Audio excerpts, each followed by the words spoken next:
ለዓለም የንግድ ደም ስር የሆነው የሆርሙዝ ወሽመጥ በይፋ ክፍት ሆኗል። የሊባኖስን የተኩስ አቁም ተከትሎ ኢራን በሆርሙዝ የባህር ሰርጥ ላይ የጣለችውን ገደብ በማንሳት ማንኛውም የንግድ መርከብ ያለምንም ስጋት እንዲጓጓዝ መፍቀዷን አስታውቃለች። ይህ ዜና ለነዳጅ ገበያ፣ ለሸቀጦች ዋጋ መረጋጋት ትልቅ ትርጉም አለው።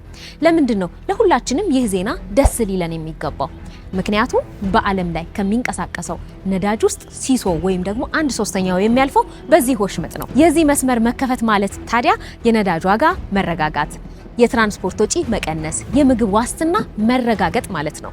ኢራን ይህ ጊዜያዊ እረፍት ሳይሆን ወደ ዘላቂ ቀጠናዊ ሰላም የሚወስድ ድልድይ እንዲሆን እየወተወተች ነው። ምንም እንኳን ሁኔታው አሁንም በጥንቃቄና በንቃት የሚጠበቅ ቢሆንም ይህ የ10 ቀን የድርድር ጊዜ ግን ለዓለም ንግድ ትልቅ የትንፋሽ ጊዜ ሰጥቷል።